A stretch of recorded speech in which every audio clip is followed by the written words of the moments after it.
দেশে দুই সরকার পতন, দুই দেশেরই চালিকা শক্তি ছিল তরুণ জেনজি প্রজন্ম।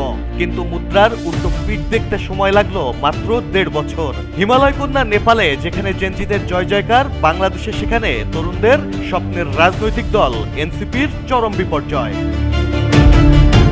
কাঠমান্ডুর সাবেক মেয়র বালেন্দ্র শাহ আর ঝাপাদের নেতৃত্বে নেপালে বইছে পরিবর্তনের ঝড়। দেশটিতে চলমান নির্বাচনে প্রতিষ্ঠিত সব রাজনৈতিক শক্তিকে পেছনে ফেলা ১৬৫টি আসনের মধ্যে ৬২টিতে ইতোমধ্যেই জয় নিশ্চিত ও ৬০টিতে এগিয়ে আছে বালেন্দ্র শাহর রাষ্ট্রীয় স্বতন্ত্র পার্টি। ৫ মাসের মাথায় নির্বাচন দিয়ে তারা প্রমাণ করেছে জনগণই ক্ষমতার উৎস।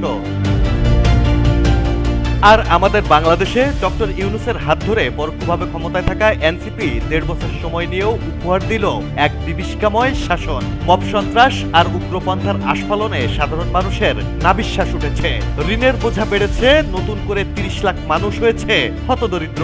যে তারুণ্য পরিবর্তনের স্বপ্ন দেখিয়েছিল, ক্ষমতার লোভে তারা শেষ পর্যন্ত আশ্রয় নিল সেই পুরনো মৌলবাদী শক্তির কোলে। এনসিপি নির্বাচনে পেয়েছে মাত্র ৬টি আসন, তাও যেগুলোর জয় নিয়ে আছে হাজারো বিতর্ক। সাধারণ মানুষ এনসিপিকে প্রত্যাখ্যান করেছে ঘৃণা ভরে। কেন এই পরিণতি? উত্তরটা স্পষ্ট, ক্ষমতা আর অর্থের লালসা।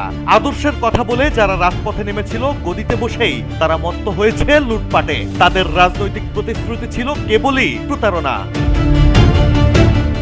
নেপালের তরুণরা ক্ষমতায় যাচ্ছে গণরায়ে, আর বাংলাদেশের জেনজি নেতারা আজ দুর্নীতির অভিযোগে অভিযুক্ত হয়ে জনরোষ থেকে বাঁচার পথ খুঁজছে। স্বাধীনতার বিপক্ষ শক্তি জামায়াতের সঙ্গে হাত মিলিয়েও শেষ রক্ষা হয়নি।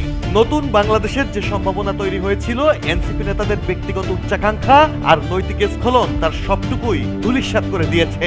নেপাল পেরেছে, কিন্তু আমাদের জেনজিরা জায়গা করে নিল ইতিহাসের আস্তাকুঁড়ে। Desk report, people and politics.